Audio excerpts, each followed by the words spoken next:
दावा चाहे कुछ भी करे, लेकिन ईरान के रिवॉल्यूशनरी गार्ड के कमांडर ने एक बार फिर ओपन चैलेंज किया। चैलेंज ये कि अगर उसके ऊर्जा संयंत्रों पर अटैक किया गया तो पूरे मिडिल ईस्ट के ऑयल रिफाइनरी को ईरान पूरी तरीके से तबाह कर देगा। युद्ध के मैदान में ईरान इतना ताकतवर निकलेगा, ये ना तो ट्रंप ने सोचा था, ना ही नेतन्याहू को अंदाजा था, और ना ही पेंटागन और मोसाद के अधिकारियों को। ईरान न ट्रंप की धमकियों से डर रहा है, न ट्रंप की। कोई कहता है ईरान के ड्रोन्स उसकी सबसे बड़ी ताकत है, कोई इसके पीछे चीन और रूस का हाथ बताता है। लेकिन इस जंग में ईरान के टिके रहने की सबसे बड़ी वजह है उसका जज्बा, उसका हौसला, जिसकी बदौलत ईरान ना तो अमेरिका इजराइल के आगे झुकने को तैयार है और ना ही उसके ठिकानों पर हमला रोकने को। यकीन ना हो तो इस ईरानी कमांडर को सुनिए, जिसने ट्रंप के ईरान में ब्लैकआउट की धमकी का करारा जवाब दिया है। दरअसल ईरान जानता है कि मिडिल ईस्ट में छिड़ी जंग की वजह से आधी दुनिया तेल और गैस की किल्लत से जूझ रही है।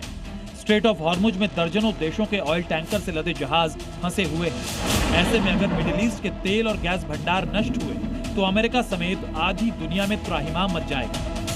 यही वजह है कि ईरान शुरू से अमेरिका की गर्दन यानी स्ट्रेट ऑफ हॉर्मुज पर कड़ी पकड़ बनाए हुए है। यहाँ से गुजरने वाले अमेरिकी जहाजों पर किलर बोट से हमला कर रहा है, उनके रास्ते में बारूदी सुरंग बिछा रहा है। ईरान की इस वॉर पॉलिसी से अमेरिका में हाहाकार मचा हुआ है। हालांकि ट्रंप फिर भी अपनी जीत की हुंकार भर रहे हैं, जंगी अखाड़े में ईरान को पटखनी देने की बात कर रहे हैं। अमेरिका के लोगों के सामने हर रोज जीत की रट लगाए हुए हैं। लेकिन हकीकत यह है कि मिडिल ईस्ट की जंग में जीत तो दूर, ट्रंप लीड यानी बढ़त तक नहीं ले पाए हैं। ऊपर से जंग जैसे जैसे लंबी खिंचती जा रही है, वैसे वैसे अमेरिका को अरबों का नुकसान झेलना पड़ रहा है। हालांकि सच ये भी है कि इस युद्ध में सबसे ज्यादा नुकसान ईरान को ही हुआ है। जंग में ईरान के सबसे ज्यादा सैनिक मारे गए हैं, उसके सैन्य ठिकाने और हथियार डिपो तबाह हो गए हैं, उसके ड्रोन और मिसाइल बेस प्रभावित हुए हैं, कमांड सेंटर्स और रडार सिस्टम को भी निशाना बनाया गया है। इतना ही नहीं, ईरान के ऊर्जा क्षेत्र को भी नुकसान पहुंचा है। ईरान के बड़े शिप पर हमले हुए हैं।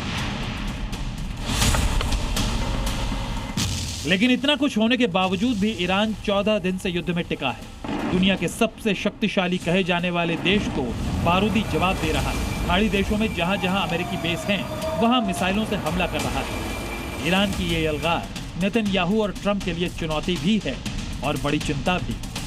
ब्यूरो रिपोर्ट, जी मीडिया।